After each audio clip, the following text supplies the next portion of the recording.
Hey guys, and welcome back to Danganranpa. So we're still in the trial, and we're going to reveal who Genocide Jack is. So you don't mean, so we're gonna have her switch her personality to Genocide Jack. Togo's body suddenly lunged backwards, and a thud echoed across the courtroom, but in the next second... Transformation! Well, hello there. Is it me you were hoping to see? What the heck? So you figured it out, huh? Well, whatever. What are you gonna do? I am the ultimate murderous fiend. Genocide Jack? Or better yet, let's go with Genocide Jill. What the fuck is this? Togo, what happened to you? Not Toko. That's a loser's thing. And what happened is a textbook split personality. So, what if one of them happens to be a serial killer and you turn a blind eye to one's faults? Nice! Genocide Jill. She's so intense. Like I said, like they say, sound in murderous mind, sound in murderous body. This one is so different from the one we've come to know. Yes, well, the world is composed of a front and back, you know. Just like how every inning has a top and bottom, or how the depths of every truth has a little lie. Behind every dark and gloomy soul lives another shines as bright as the sun.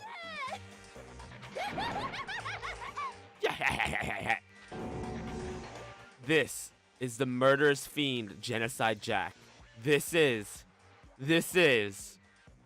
beyond insane. Miss Jack, Jill, can I ask you one question? What's up?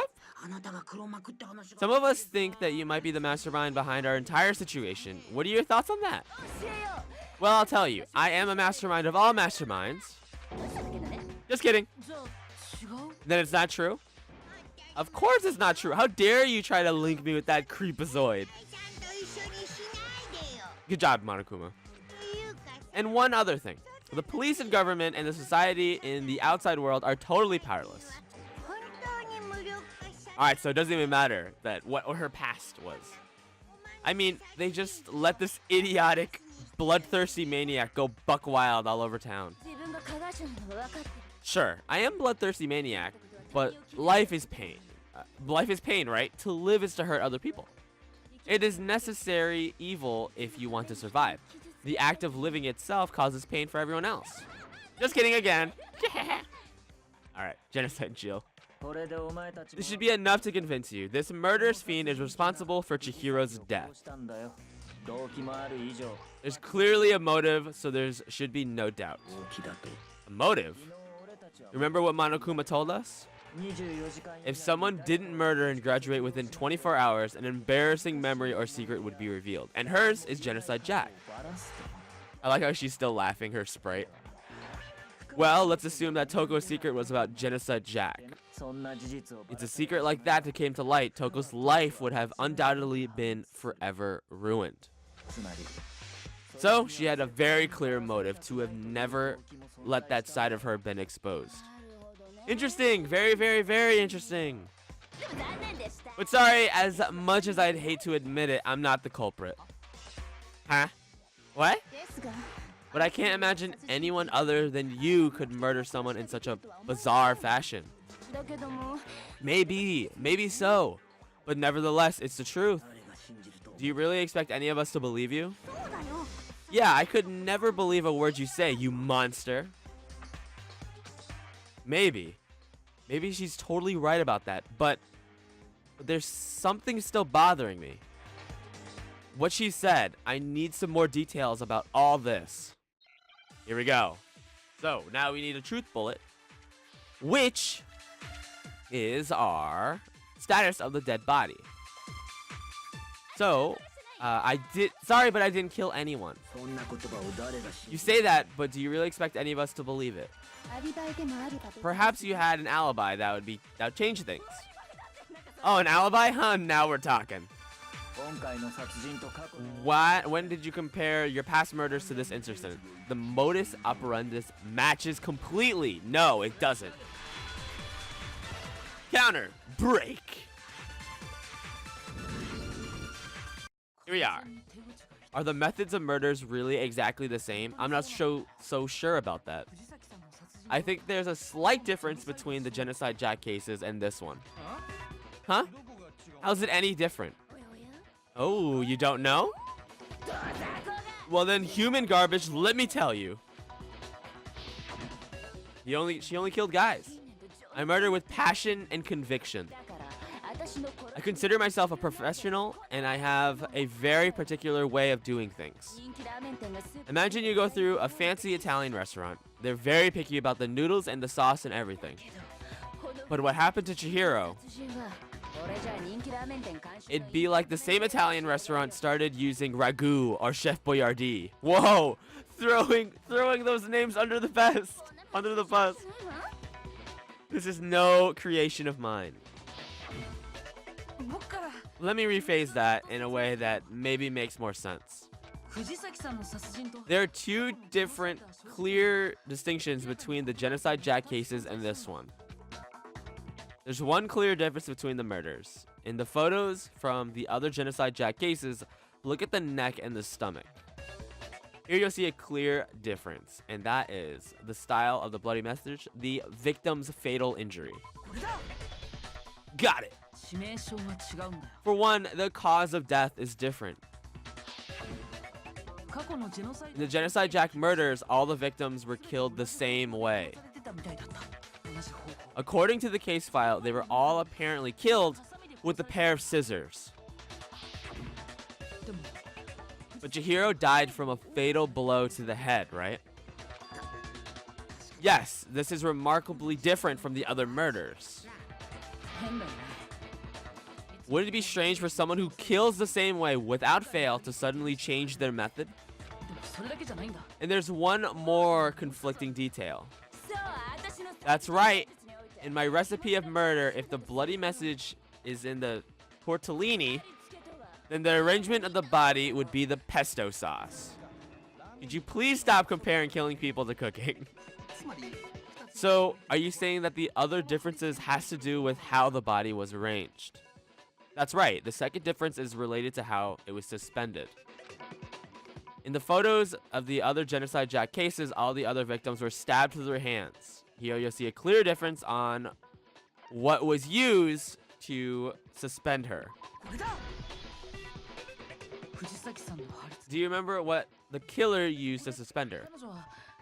They used some kind of rope to hang her up by the wrists. So what is your point? Well, in all the previous Genocide Jack cases, something else was used to suspend them. It was the actual sharp scissors. Specifically, pair of razor sharp scissors. And guess what? I used my own specially designed scissors for the murders and the arrangement. Like I said, I'm a professional, so naturally I'm very picky about the tools I use. And you know what else? Big Mac said there's two differences but he's wrong. Big Mac, are you referring to me? Makoto, I get it. Listen up, Big Mac. There's actually one more difference. Huh? My word. You really didn't notice? Take a look at who the victims were in each Genocide Jack case. They were guys! There's a pattern there, just waiting to be discovered. A pattern. Figure that out, and it'll be a plain as death why I couldn't have possibly killed that little lolly girl. And there's a clue right there. Let's see. There's a pattern surrounding the Genocide Jack victims, and Chihiro didn't fit it. If you look at the names of every victim, you'll notice I think I figured it out. I know why she couldn't have killed Chihiro. Because Chihiro was a girl. Got it. Is it because Chihiro was a girl? Bingo. Bullseye. Right on the money. What are you talking about? In all the Genocide Jack cases, all the victims had something in common. They were all guys. Ken Harada, 32, Tetsuro Honda, 17, Shoji Kaku, 23, Kano Issei, 14, Takashi Yoshida, 30, Kano Karo, Takafumi Kano, Uchida Noida, Takashi Masumune, Toto Yumijiya, there's no end to it. They were all guys? That's right. The people I kill with such passion and conviction are adorable little men. I can't believe I said it. It's so embarrassing. What the hell's wrong with you? I can't help it. I'm just full throttle boy on boy fangirl, and the mopey side of me just hates it. She's Fujiyoshi. But now I'm the fast track of becoming a full-fledged fan madame. So since Chihiro was a girl and not an adorable little man, you couldn't kill her? Would an Italian chef suddenly start making ramen just because they're both noodles? Don't be stupid. I have too much passion and conviction to cross that line. That's an absolute reality of the one and only.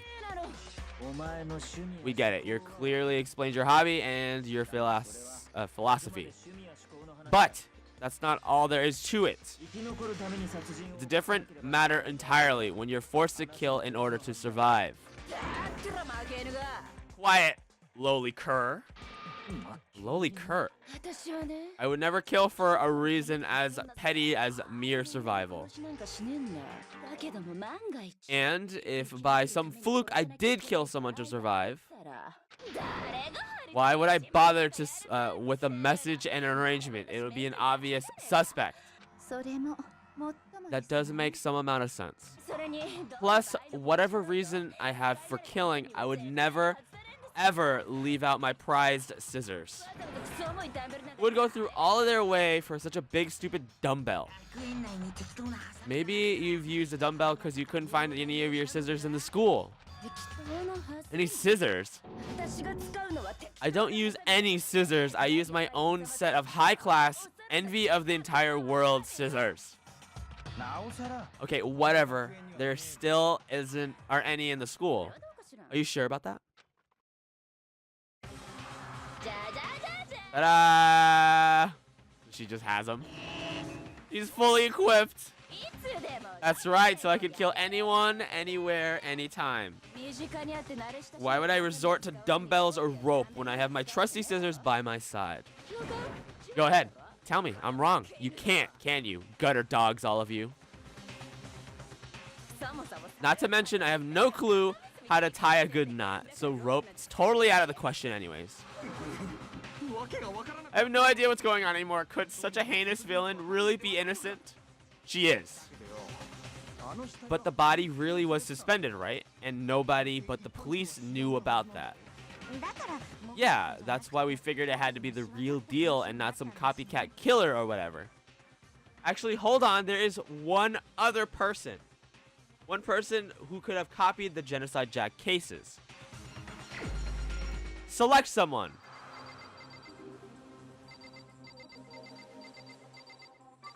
It was Byakuya.